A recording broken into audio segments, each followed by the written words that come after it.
but no formal action of any kind has been taken by the planning board on this application to date. And just so you know, we will be requiring more submissions from the applicant.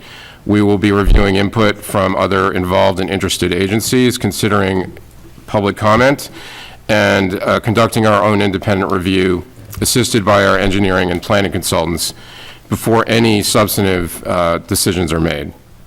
The workshop tonight will be an informal discussion between the applicant and the planning board. Please note, we will not be accepting comments from the public at this session, but we will be conducting public hearings in the future on dates to be determined, and I will acknowledge that I'm aware of the concern out there about this application, and I know that people want to speak on it, and we understand that.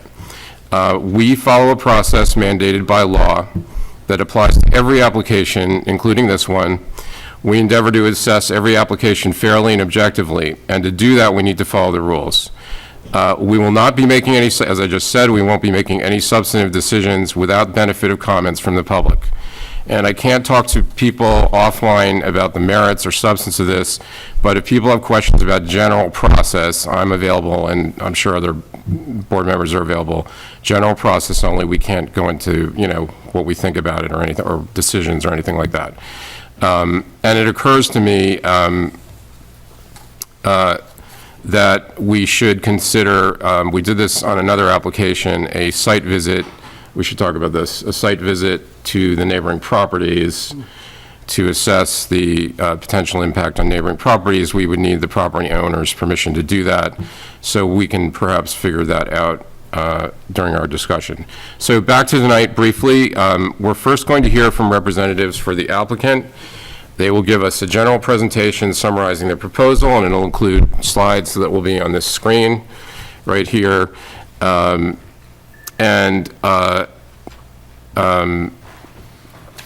We will, and it has, and they're presenting elevations and drawings of the improvements. If you're here to learn about the project, I would ask you to listen closely to this presentation. And then we're going to hear from Bill Brady. He's one of the consultants that was retained by the planning board to advise us on this project, and we'll comment on the submission and discuss some other details.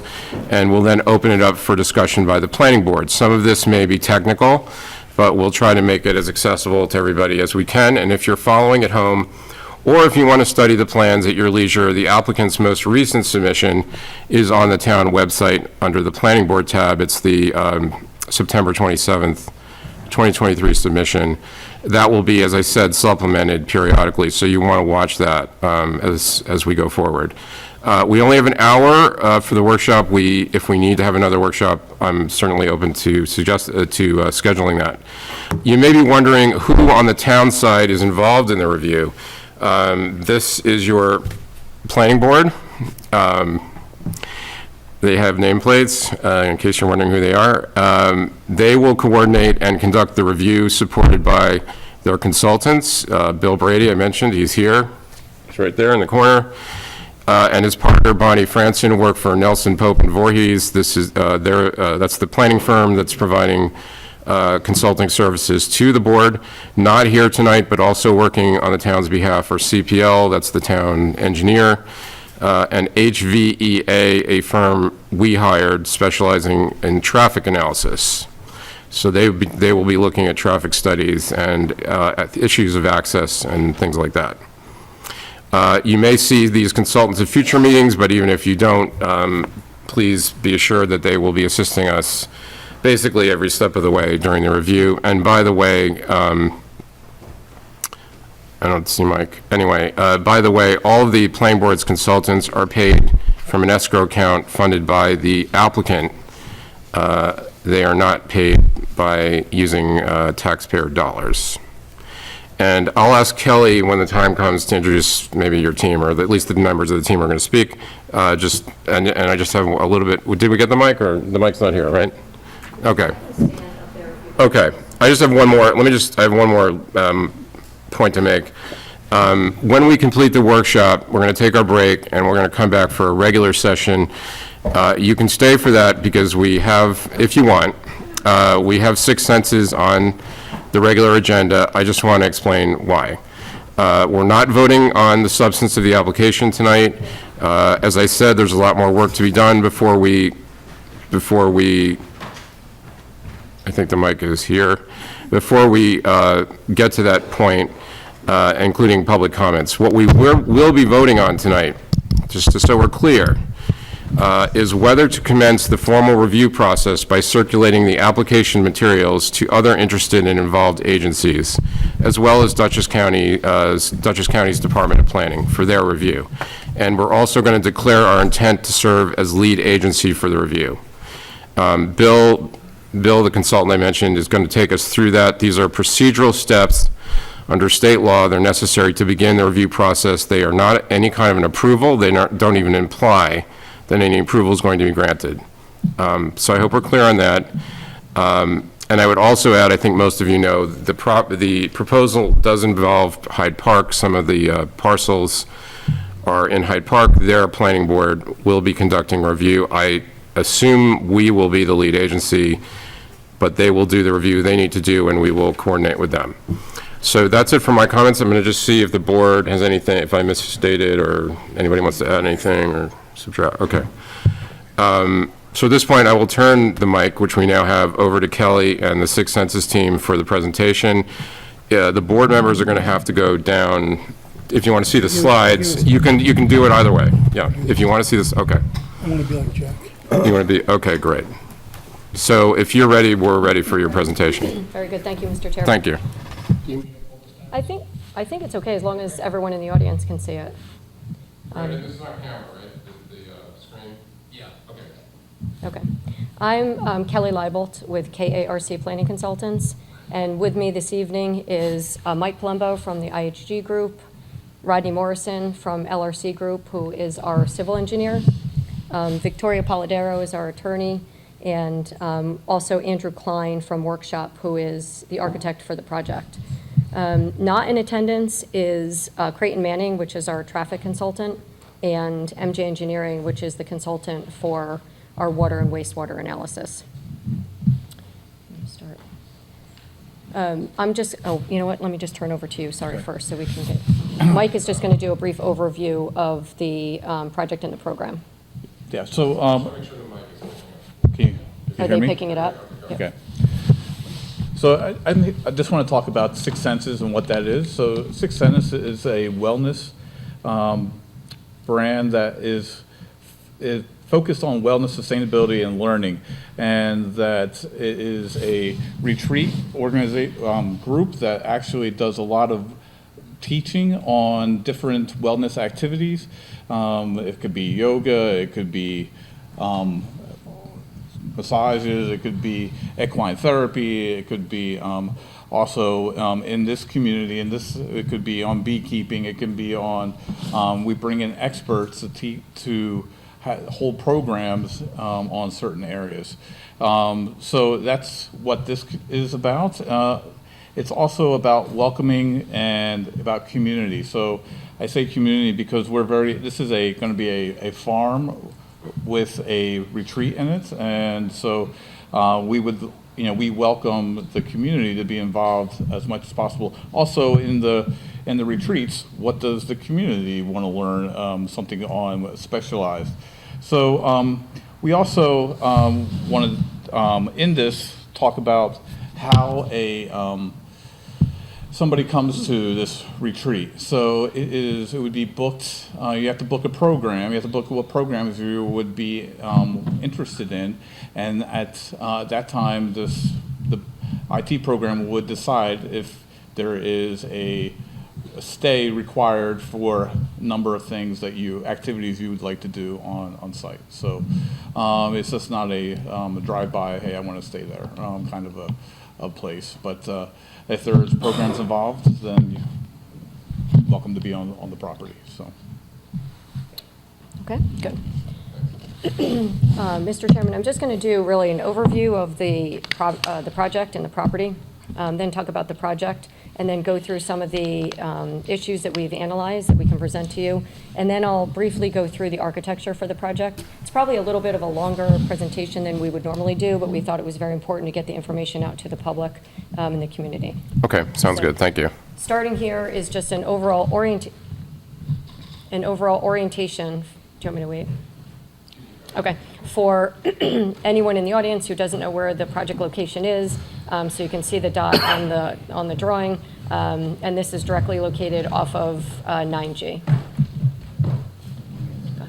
The project is located, as you had indicated, Mr. Chairman, in both the town of Clinton and the town of Hyde Park, with the larger parcel obviously being in the town of Clinton.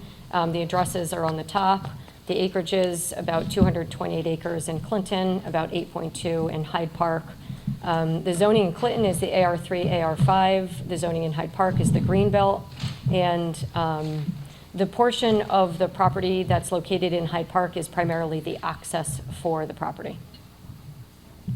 So the existing property, it's pretty concealed. So, I said I grew up in Clinton. I think everyone had heard that before. And I really didn't know that this site was there. It's fairly well concealed. So it's currently being used as a conference center. There are agricultural structures, a lot of fields, forested area, water resources.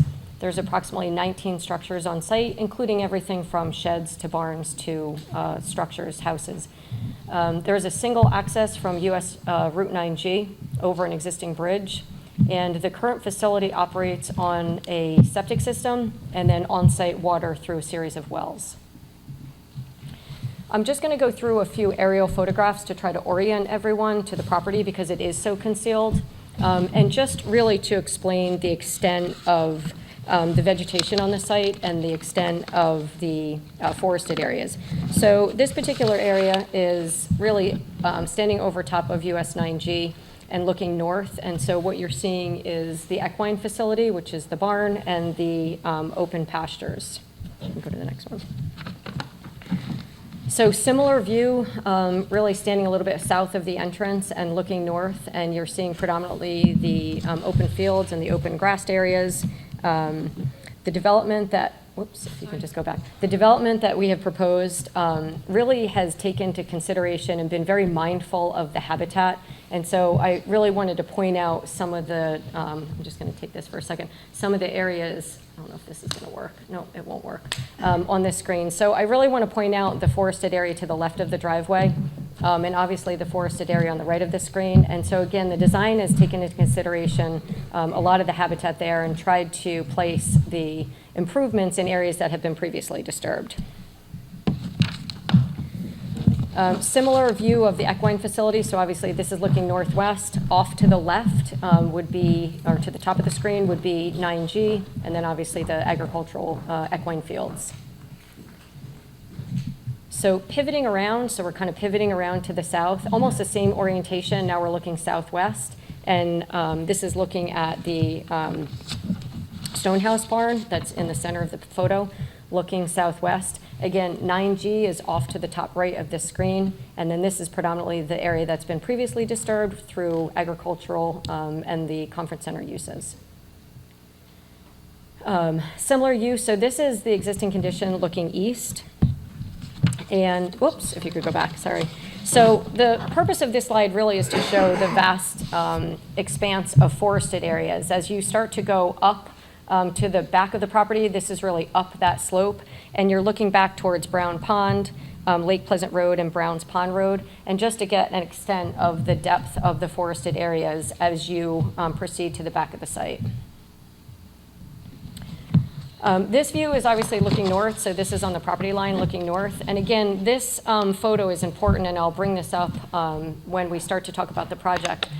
The real importance of this photo is to show that the applicant has utilized the existing habitat and been very mindful of the disturbed areas when they developed the property.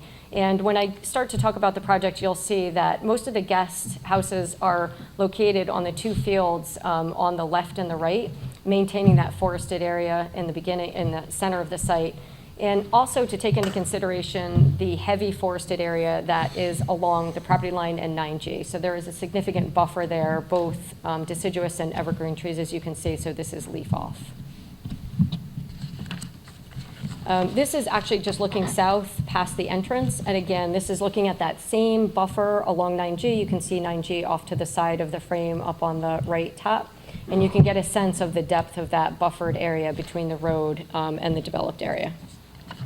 think I might have one more. And this is just looking dead on down over the existing egress over that existing bridge, and just, again, some of the depth of the vegetated area. So those are important as we move forward.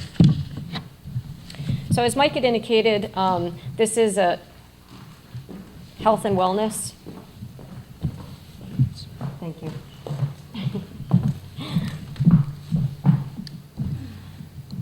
So this is a health and wellness operation.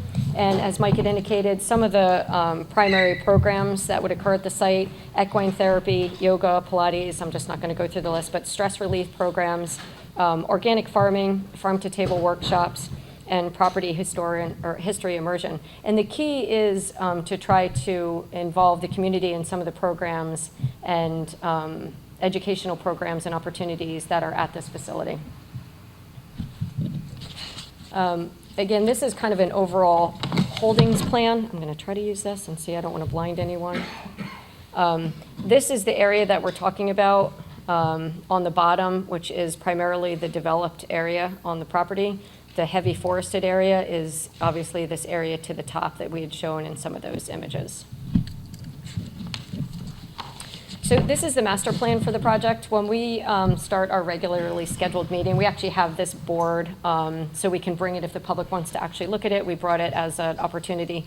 On this property, the gray buildings through here are all the existing buildings. Anything that's white is proposed as new. And over here is a building matrix table, so it lists every existing building and proposed building, what they would be used for, some of the dimensions, and a lot of the data relative to the use of each of those buildings. So when I had spoken before about those, the fact that the master designer for this project really took a lot of time to take into consideration the habitat, this is really what I'm talking about, is in this particular area, those are those two fingers that were already developed, and trying to place buildings and structures in previously disturbed areas. This is just a blow up of that same screen. So just to kind of talk about the overall program, gray is existing buildings. So these buildings will remain and stay. They might have some modifications to the colors and the materials I can show you down below. Predominantly, the new buildings are located on these two fingers that we had spoken about, these two fields. These are the guest houses that are in this area. This is primarily the facilities for dining, fitness, educational, and the various support structures for educational learning. When people enter this facility, they're going to come in through the driveway. They're going to enter into a centralized location, and from here, they park their car in these parking lots. And it's very important on the health and wellness to limit the number of vehicles that are traveling throughout the facility. So from that point on, any resident who is or anyone who is participating in a program will utilize either the paths and pedestrian walking or golf carts. Again, limiting that vehicular traffic that's going throughout the site. We tried to give you an idea of the distance of some of the neighboring properties, Mr. Chairman. I know you had talked about visiting some of the neighbors, so we just thought it was important to overlay the proposed program over the existing aerial photo. And as you can see, as I said before, all of that development that we're talking about is focused in these previously disturbed areas. So some of the distances, it's hard to read on the screen, but from here to this house up on the top was about 2,600 feet. This area here, this distance is 1,765. This is 1,800. So, you know, it's a significant difference. This one is 1,000. And then we also just wanted to show, obviously, the Black Snake Brewing Company is just south of this facility, and that's about 3,500 linear feet away. So we'll include this in our next submission so you have all those details. As you had indicated, we did submit a site plan application and a special permit application, as well as an EAF, which is short for an environmental assessment form. That's the document that's required by New York State to be submitted to identify any of the potential impacts associated with the project.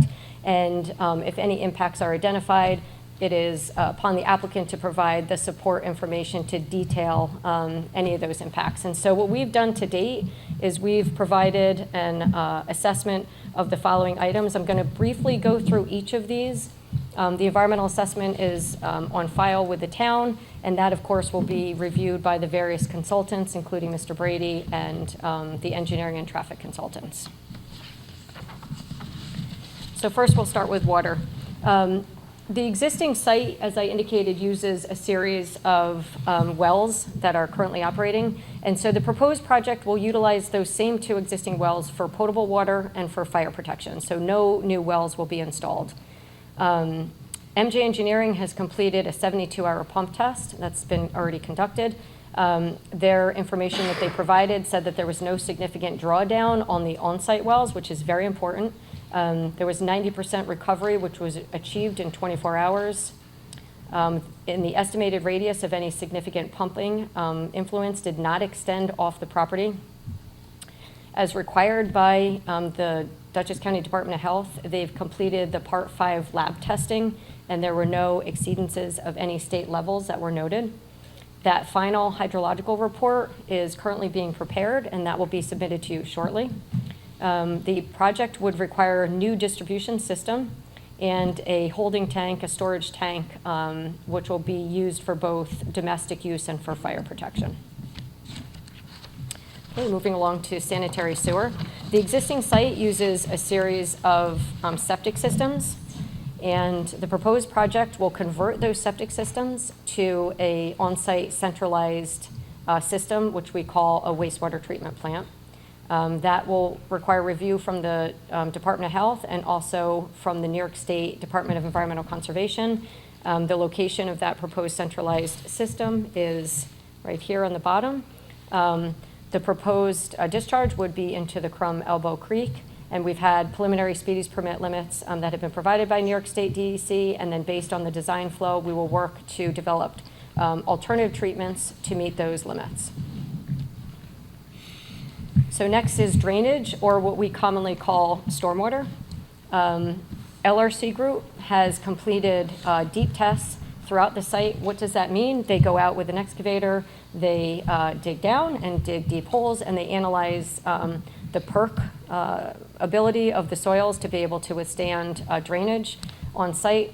And the site has revealed that it has well-drained to exceptional soils. The stormwater that will be created by the new impervious uses, predominantly the rooftops of the buildings, will be treated for quality treatment, and then surface features such as bioswales, which are green practices, and then it will be allowed to infiltrate back into the subsoils, similar to what is occurring on the site right now. A stormwater pollution prevention plan, which we call a SWIP, will be reviewed by the town of Clinton, the town of Hyde Park, and the New York State DEC, and we're currently finishing up that document. Access. So the existing access for the site is over a single point via, as I had indicated, an existing bridge. The applicant is proposing to relocate the existing driveway just to provide improved visibility and some more stacking width in that existing driveway. And they're also proposing to expand the decking on the existing bridge to facilitate two-way traffic versus the one-way traffic that it can facilitate now. The applicant is also proposing to add an additional access south of the existing location, and that access location is right here where the arrow is pointing.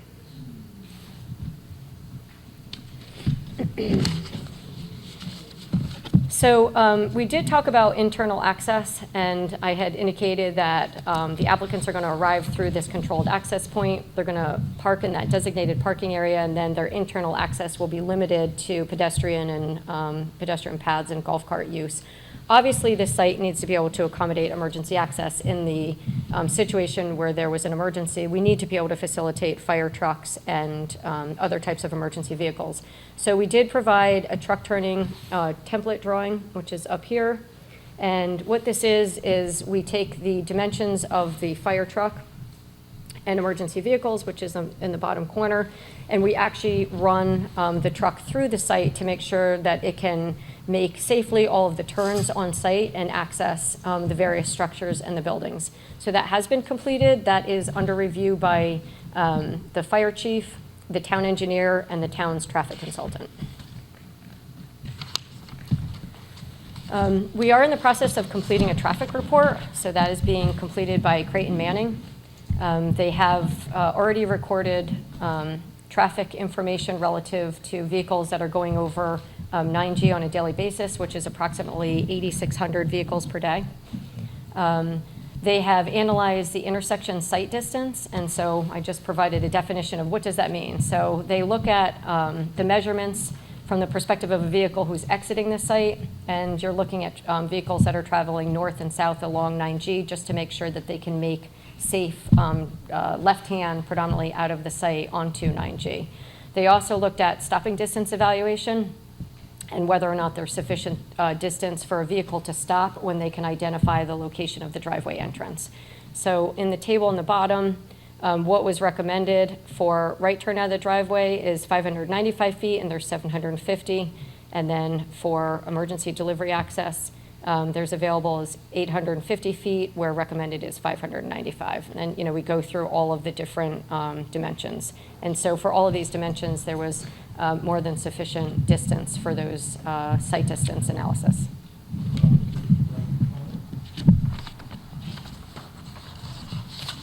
Sorry?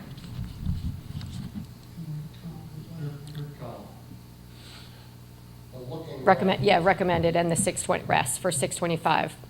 So the traffic consultant is looking at that one turning movement to determine whether or not screening or vegetation along 9G can be removed to improve that sight distance, and we'll have those details in the report when they provide that for the next submission. Traffic report, so this talks about traffic and trip generation. So we are in the process of putting together a traffic report which will analyze turning movements and the peak hour of traffic that's on the roadway. Just some kind of preliminary information that we've provided. So there are approximately 65 guest units at this particular facility. And we are applying a multiple factor of 1.5 on that information to complete our traffic analysis.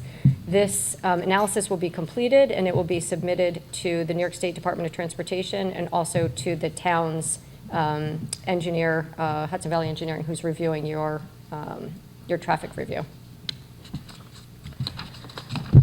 Okay, SHPO. It's getting so hot in here. This is the State Historic Preservation Office, so this is a New York State agency.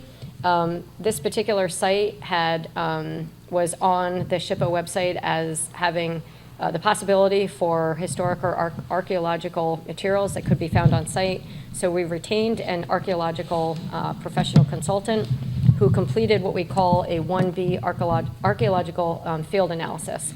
So her conclusions, and this document is on file with the town of Clinton, is that portions of the site had experienced profound disturbance associated with the prior construction of buildings, and of course the use of the site for agrarian purposes, for agricultural.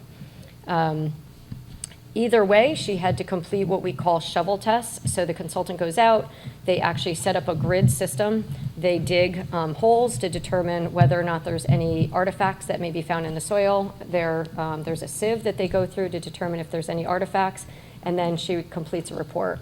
They had proposed to complete 246 shovel tests, and this is an image of the grid of the shovel tests that they would have completed.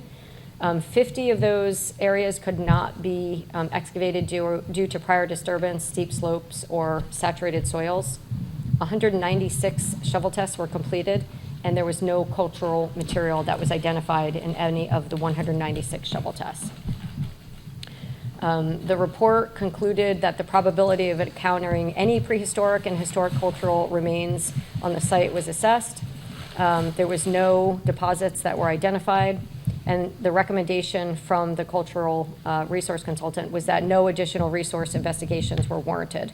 That report was submitted to the New York State Historic Preservation Office, and they concurred with the conclusion and provided the letter that we've included in the document submitted to the town of Clinton, indicating that the project will not result in any impact to archaeological or historic resources. Okay, water resources and habitat assessment.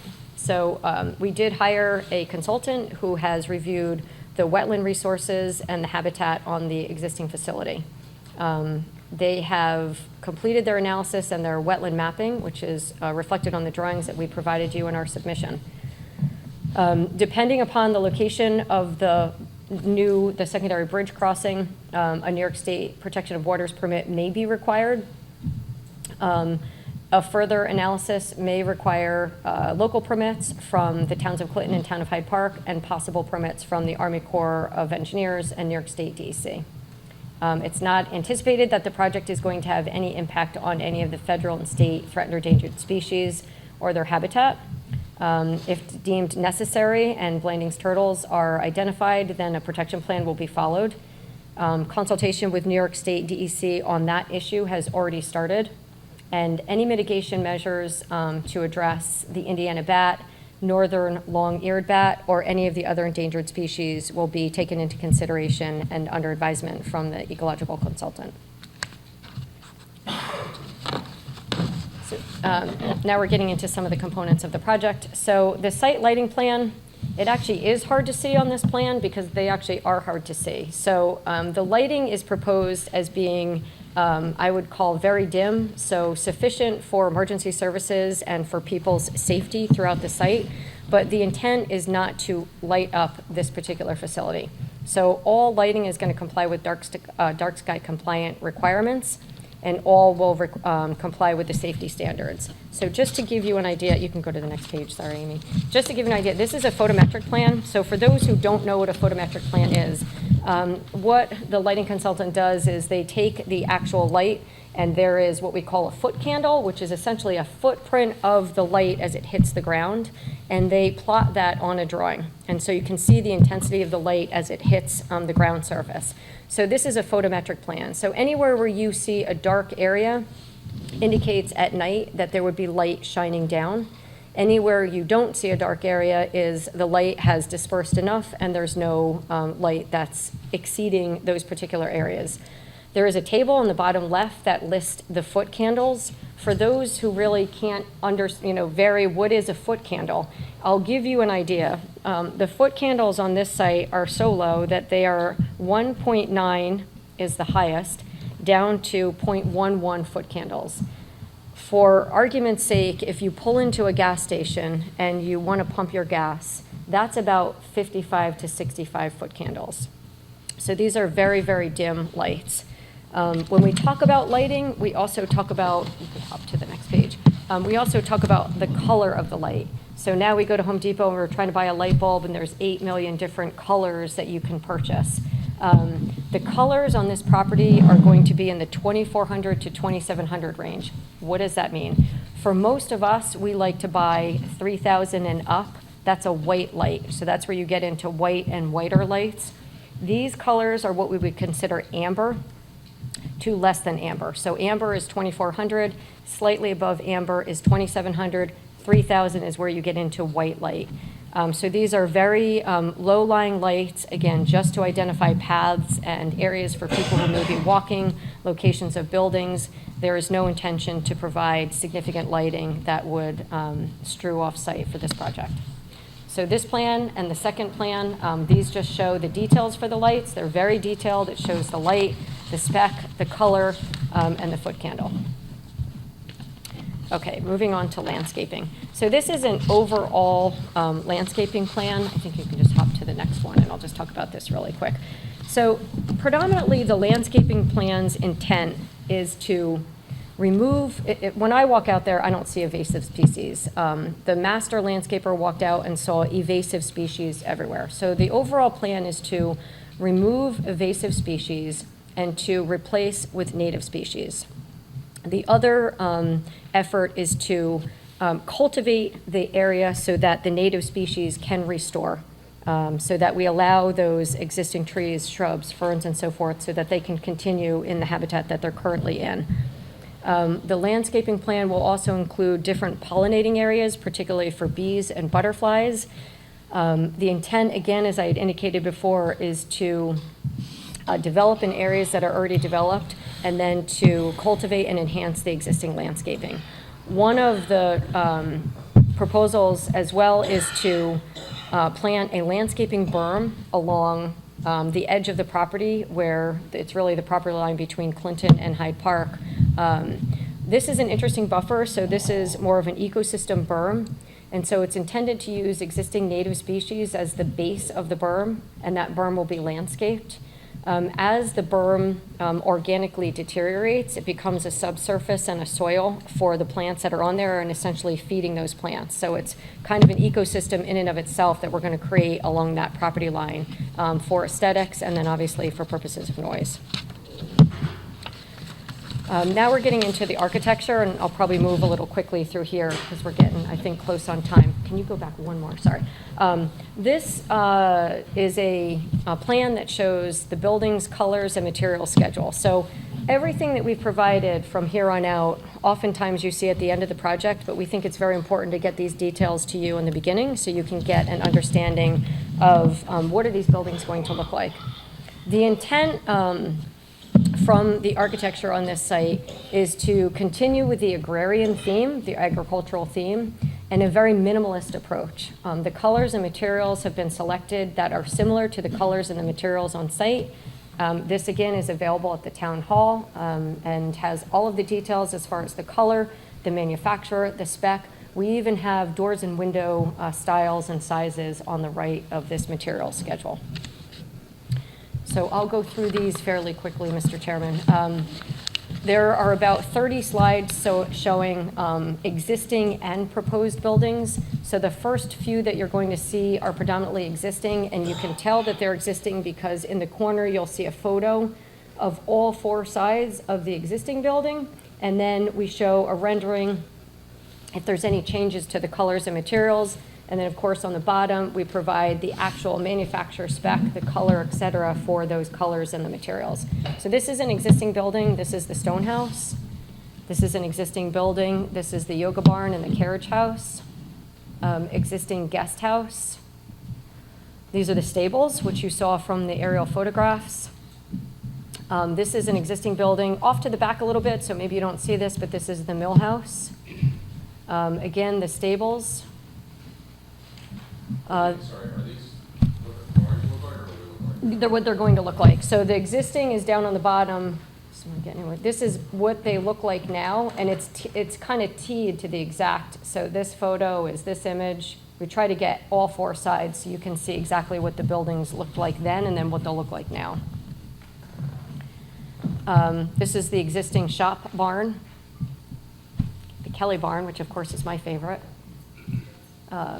These are just a variety of existing sheds, and I mean we've gone so far as to to show you what the colors and materials may look like for some of these existing sheds. Now we get into some of the buildings and renderings for the proposed structures. Again, minimalist approach, try to keep it very much tied into the habitat and utilization of existing native species and colors and materials. So this is the Farm Hub building. This is the other side of the Farm Hub. Do you want to go through the Farm Hub building? What it would be used for? Yeah, so the Farm Hub will have a couple different functions, but one will be you'll have some growing of vegetables like a greenhouse, and then you'll have you'll have meals. You'll also have some classes from farm to table classes on how to do that.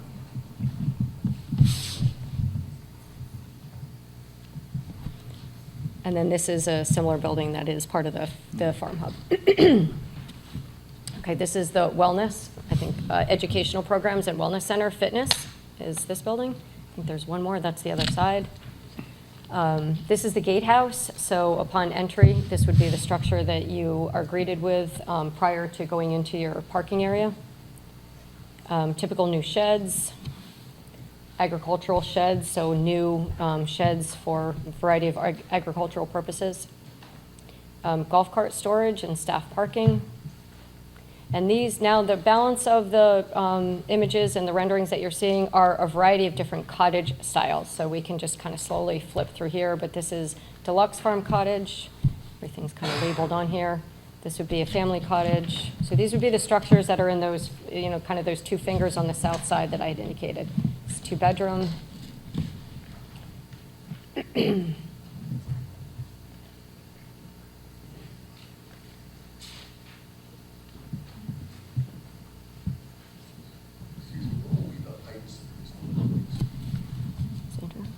So all of the buildings are similar size to the existing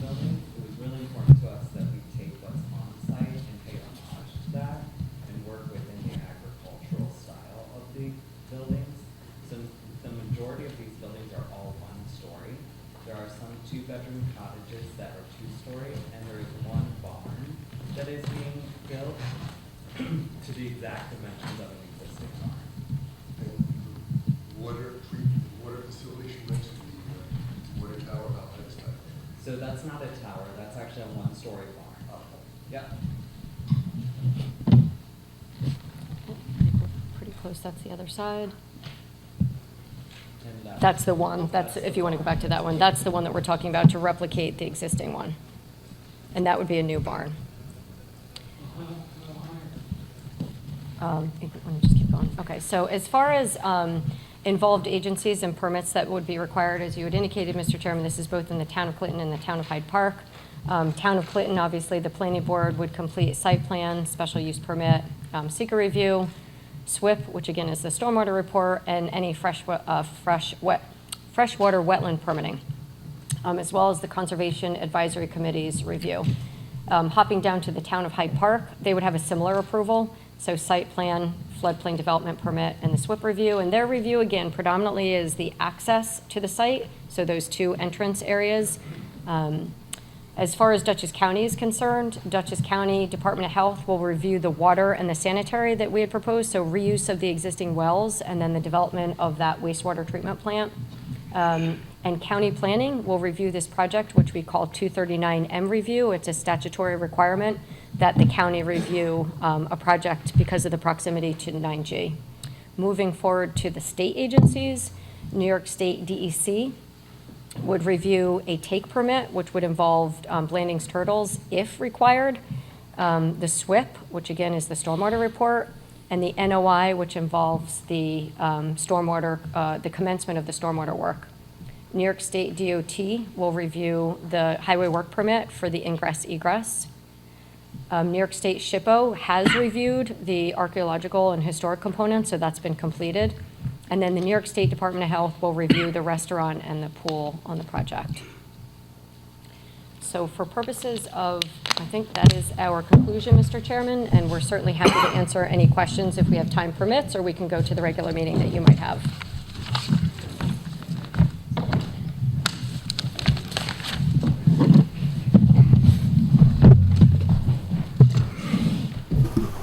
Just, thank you, Kelly. Does the board have any questions or comments at this point? We were going to hear from Bill on some of his, but I just wanted to open up to anybody else who, go ahead. Who's, Sustainable, you Okay, good? go you wanna ahead. go? Yeah, go ahead, go ahead.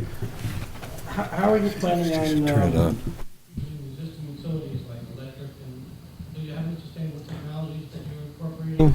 So we have retained, do you want to answer that, or do you want me to do it? We have retained a mechanical, electrical, plumbing consultant, and intend to utilize the existing electric service that's into the site. But yes, I think that you would like to use green practices. Yes, and we also have solar that's already incorporated into the property. And we're going to use that and then try to expand that on some of the roofing on some of the buildings. as far as like heating individual units, how are you planning on heating and, I don't know if we're at that point where we know what the heating sources are going to be, but we can get that for you in the next meeting. okay. What about noise issues? What would be events at night and things of that sort of noise problem? Yeah, so this isn't about, this Six Senses is not about outdoor events, so they're not about weddings or anything like that. This is more of a quiet wellness kind of property.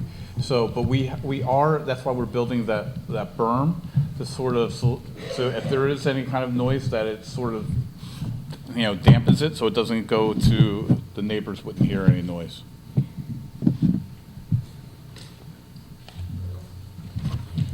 When you talk about community involvement, can you explain what that means?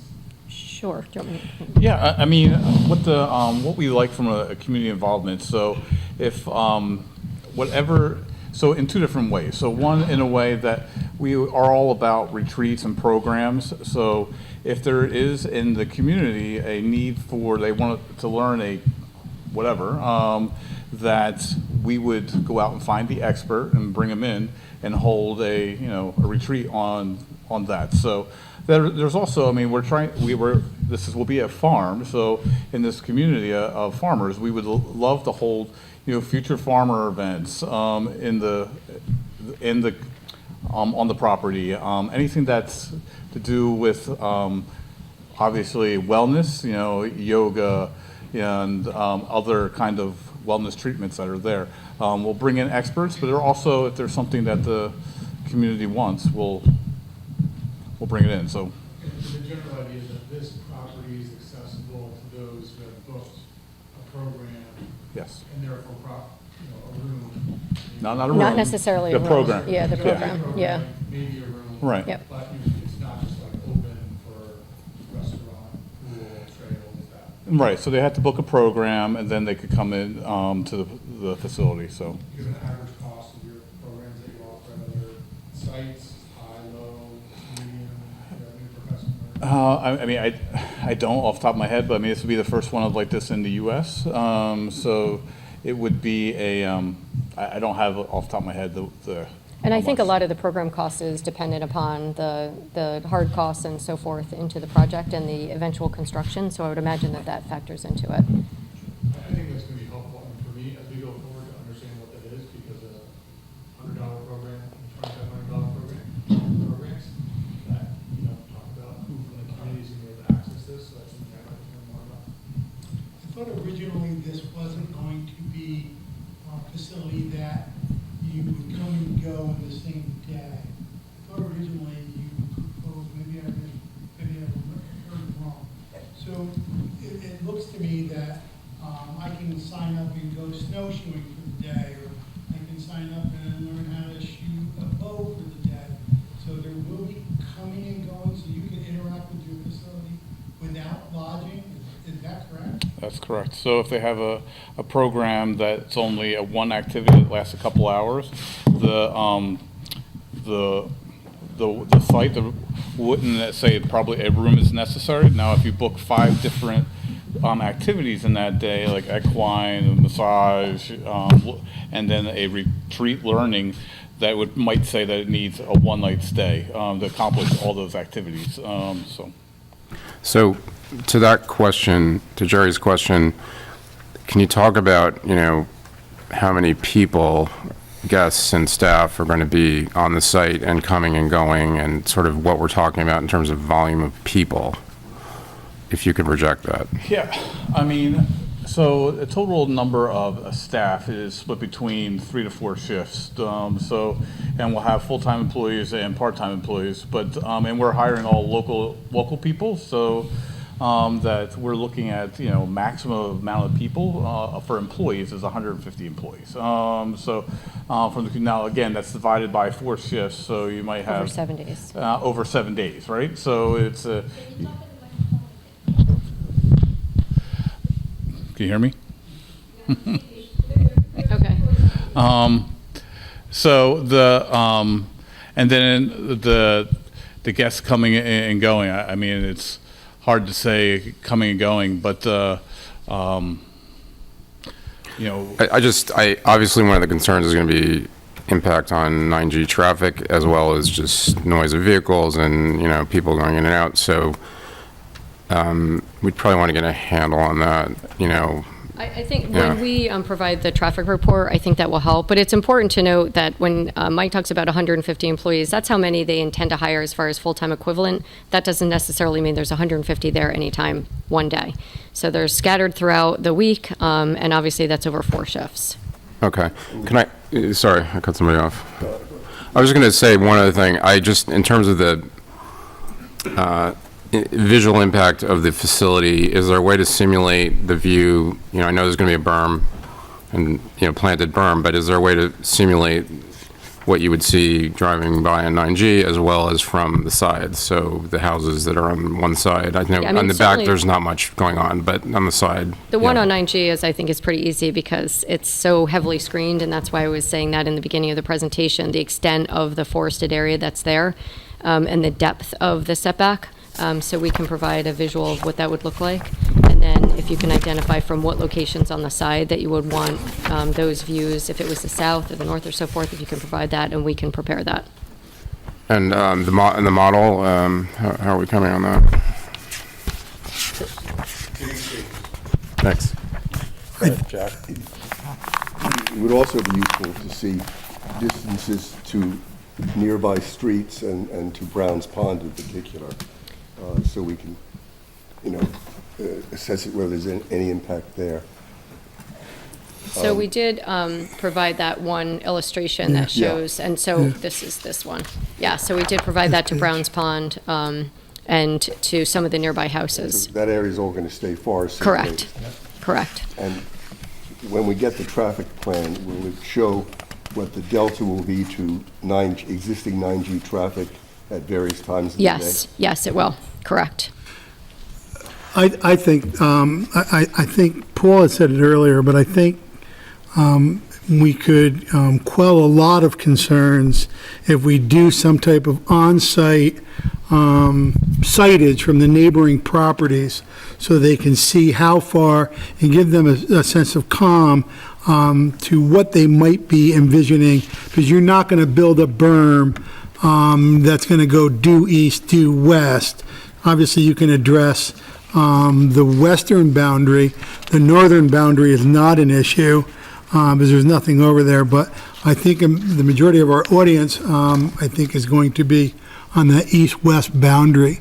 So I think it would be time really well served if we could all somehow coordinate with the adjacent homeowner or the abutting homeowners. I happen to be a resident there as well, so I kind of have this hat and that hat. But I'd love to stand in some of those properties and see what I'm going to see. So using, existing technology, we do have the AI, ability right, to yeah. do that without actually having to yeah. go onto the neighbor's property. So we can provide, if the planning board could just, maybe we can agree on 2 spots to the south that we would provide that view shed analysis. I agree with you. I think everything up to Brown's Pond is so heavily wooded, the visual impacts are none. negligent. And obviously, everything along 9G, because of the depth of that area, that you have that wooded area, everything to the north is staying. We have the existing equine facility, and there's no impacts that are up in that area. So I agree with you. I think if we can identify maybe 1 or 2 locations on the south that we provide you with that rendering or view shed analysis, if that would be sufficient. We used to do balloon tests, but that's probably Yeah, outdated. that was, so I used to do cell towers and we did balloon tests. Did a But balloon with test, today's yeah. technology, we actually don't. You don't we need a do balloon anymore. Yeah, Everything that we have it's too with bad. GIS and so forth. Alex, you're up. You need- Well, at first I would say We're running over. I have a couple of, technical questions. By the authority invested in me, I think we will run over if that's That's fine. okay. All right. So you mentioned renderings from the south. That's good. That was on my list. Just a couple of threshold questions, I think, because as they relate to particularly maybe the seeker process, there's the sliver on Hyde Park, that's part of the Hyde Park parcel where you have the parking. And I understand that that's going to be part of the Hyde Park review, but, I mean, do you have any concern that there's an issue there? And again, my question is directed to, do you think you're going to have to move that as part of the overall master plan? Obviously, I don't think you would, I just wanted to hear what you had to say about Sure. Hyde Park's rules about that parking lot. Sure. We've preliminarily met with the town of Hyde Park and discussed this proposed use on their property, and so we're proposing some parking in that area and also some ecological resources, so fishing, bird viewing, and just some educational training for ecology. It's a beautiful area there, so that parking will serve some of that. We have, as I said, met already with the town of Hyde Park, and will continue to do so. I don't foresee a significant issue, but we'll continue to meet with them. And I don't think that parking area is going to need to be relocated. There's an existing berm now, and on one of the aerial photographs, if you saw, there's actually some parking that's already set up there. So we thought that was the best use for it. Yeah. So in your proposal, and even tonight, I've heard a couple different things about outdoor events. I think just because of the specific questions you were talking about, but I did notice that nowhere on the plan, at least yet, have you identified the outdoor event area. I know in one of your letters, your submissions, you talked about the 500-foot requirement, but I didn't see any indication on the plan about where those outdoor events were going to be held. There were some things in the plans that looked like they were fields or farm fields that were clearly within the 500-foot setback, so I think maybe you're going to just need to if you want to talk about it now, you can, but I think you're Sure. going to need to clarify that going forward. So I think the terminology outdoor events has very different meanings to very different people. Of course, the entire site will be used for outdoor events because we will have a lot of ecology education and habitat education, walks and retreats, whether there's yoga outside. I sense that what you're asking, and probably what the public is asking, is what outdoor events will occur that will generate any significant noise. And if that is what you're asking, then we can identify some areas on the plan that they may occur. But again, this is a health and wellness facility, and it's not anticipated that there'll be outdoor concerts and loud music, which I think has been something of the past with prior owners. Well, I think it's a multi-pronged question. So clearly, right, one of the concerns would be exactly what you just mentioned in terms of noise and lighting activity, in relation to the neighbors. I mean, the code does, you're applying, and this is maybe further along, but again, I'm asking the question because if we do the seeker review and then we get to a special use permit and you got to move something, right, then. Understood. So the section of the code that you're applying under for conference centers requires the designation of an outdoor event area on the plan, and I just haven't seen that yet. Sure. I think what we'll do is we'll clarify what outdoor events mean. Again, if someone's on a walking path and they're looking at bee pollination, or some of the habitat that's between the guest areas is a beautiful habitat, we'll certainly indicate that that type of outdoor use is going to occur throughout the property. But if there's any centralized noise-generating events that I think you're referring to, we will show those on the plan. Okay. I'm not sure how to address retreats and walks, doing habitat assessment and educational training for people who may be walking throughout the site. I'm not trying to be difficult, I'm just asking you, I just want to make sure that we're saying the same thing as far as what I'm putting on the plans. It'll be like, I think we'll need a zoning determination on exactly kind of what the terminology means and what can and cannot happen outside of the perimeter.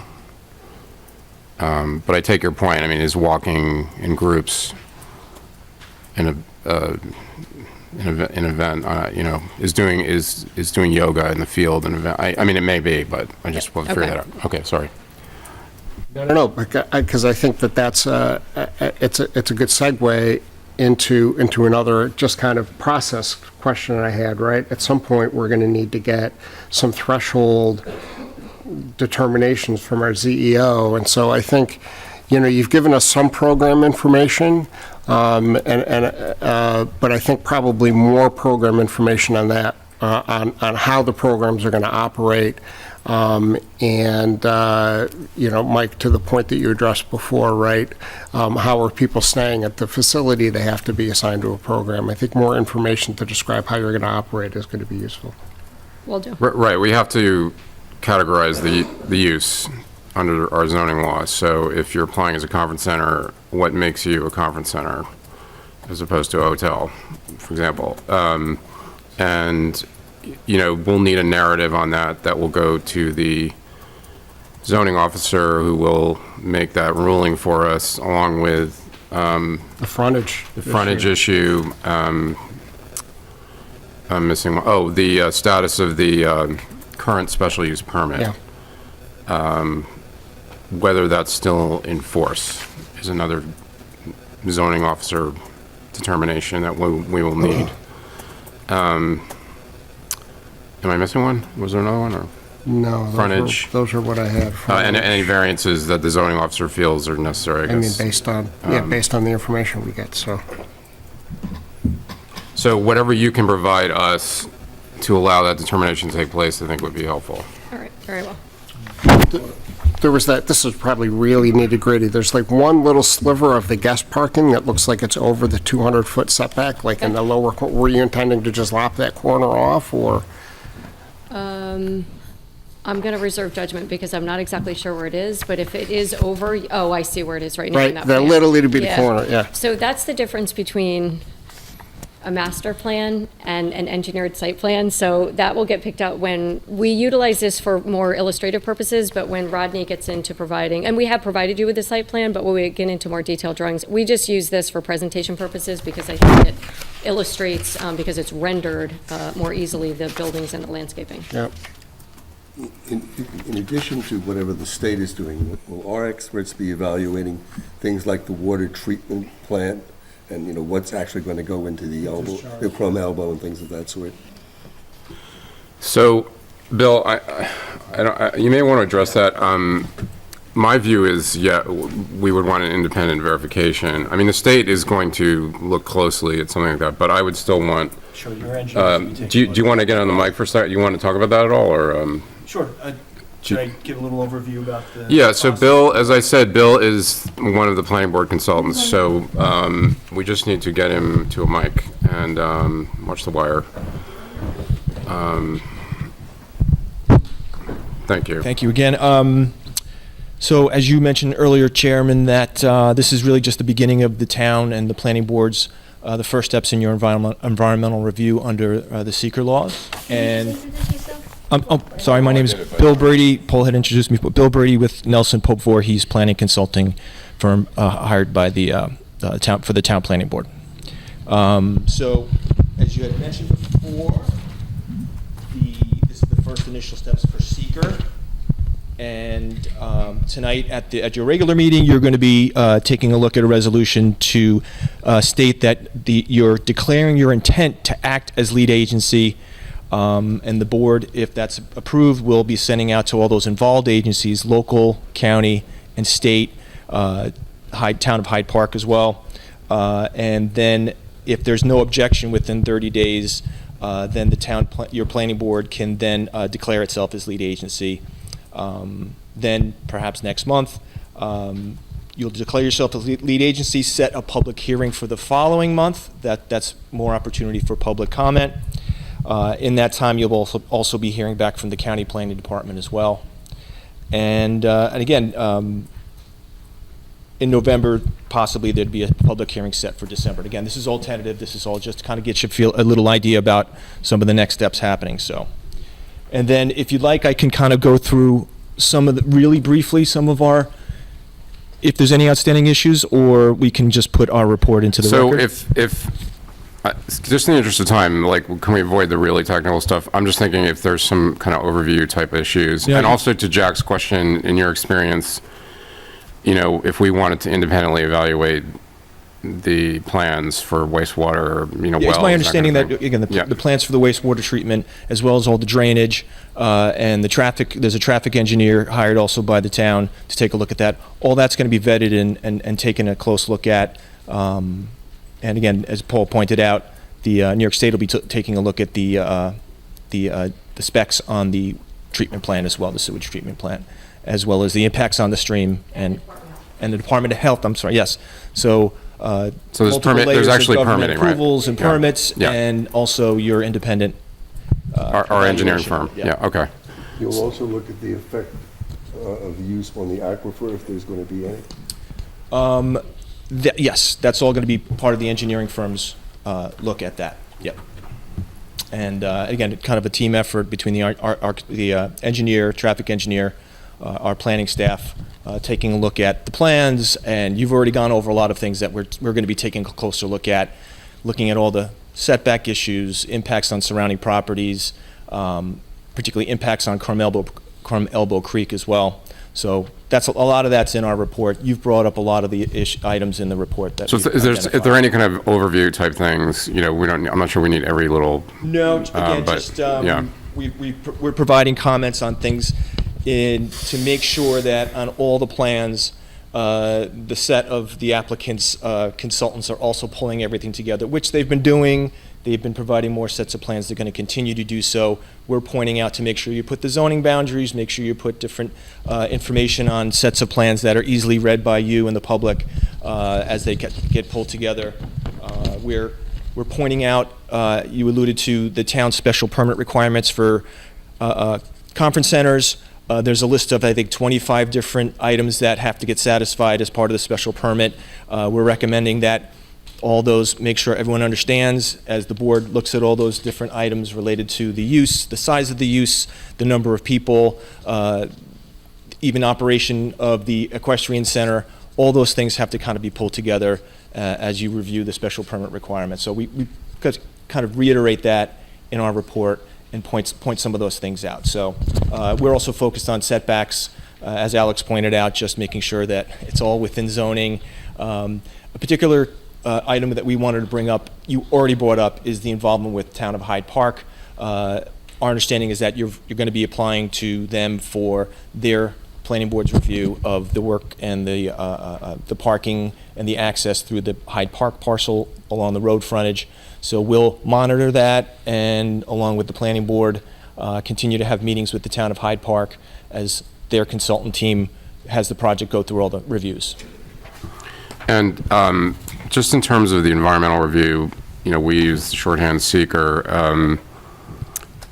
Can you give us a sense of the progression of that? This is going to be what's known as a type 1 action. Right, because of its size, it's a type 1 action, which means that, again, public hearings, involvement of the other agencies, you're the lead agency, in the coming months, you'll make a determination on its significance. So again, that's yet to come as you review and all the more materials come in, so. So just to sign, there'll be a lot more information and documents and discussion before we get. Opportunity for review and discussion and public hearings as well. So we've kind of run over. Did you have something else? Yeah. I just had one more thing, Mr. Chair. Yep. Oh, here. Take the microphone, sorry. I want to reiterate the duplicity of the review, because you raised a good point about who's going to be reviewing everything. So just very briefly, is the town has its own consultants for engineering, traffic, planning, and your overall project.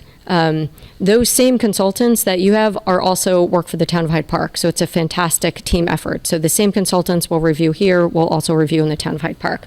As far as water and sanitary is concerned, so our engineers prepare it. It's reviewed by your engineer, your civil engineer. It's also reviewed by Dutchess County Department of Health. So there's multiple levels of review. As far as the drainage report is concerned, it's prepared by our engineer, reviewed by your civil engineer. It's also reviewed by New York State DEC. As far as the traffic is concerned, prepared by our engineer, reviewed by your traffic consultant, which is the same traffic consultant for the Town of Hyde Park, also reviewed by the Department of Transportation. So I just want to assure you that there's multiple levels of review for all of those technical reports. Thanks. That's helpful. And I would just say, when we have our hearings, my intention is to have all of the consultants here. Yes. On both sides. And so if you are out there and you have a question about traffic, or, we'll have a consultant on hand who can, I hope, answer it. That's the plan. Schedules are difficult, but we intended to have the engineers here tonight. They couldn't make it, but the next time we will. So are there any other comments from the board on the workshop portion of this? Go ahead. Oh. I had one question. Somebody, you fight it out and just. I'm not sure who to address, because Sixth Sense is a business that you have models in other areas that are very similar to this kind of conference center. So I'm wondering if you have done any like impact statements on emergency services, like in a similar area where you're coming in, like, as far as if you have another business where you have certain amount of calls there for medical issues, and so we're just I'm trying to get a sense for myself to see what kind of, how you'll tax the local community, like, as far as their emergency services. So, I don't know if I've made myself clear, but I'm trying to think this through. We don't have other properties like this, and this will be the first one in the U.S. So they're more in Asia. We will, but I can try to find out the impact on emergency services, and then do some, and give you that analysis, so. We can also review and give you some of the technical training and training of the staff. So there's likely some related health training for the staff. Will you that have will be medical there. staff on? So we could provide that. I don't know if there'll be medical staff, but we can provide that information for you. I understand what you're questioning is what would be the impact and the taxing on the Yeah. local fire and emergency services. Yeah. Yep. Okay. Yeah, very quickly, you talked about building the buffer and the berm north-south along 9G. I didn't see on your plan any proposed buffering or a similar kind of berm on the south side of the property. Is that something that you were We can look at that. incorporating into the Yep, plan? we can look at that. Okay. Just trying to get to that so you can see it. Anybody else? Workshop? Do you have anything else on the workshop No, we do not. portion? So we're going to conclude the workshop and take a 5-minute break, and then we're going to go into regular session. If you're not going to stay for the regular session, we're going to have that vote I mentioned. I just want to say I greatly appreciate everyone's patience and cooperation with the process, and moving forward, we'll try to give you as much information and notice and everything else as we can, but it's very much appreciated that you came out tonight and listened to all of this attentively, and I think we all feel the same way about that. So we're going to take a 5-minute break and come back at 7:25.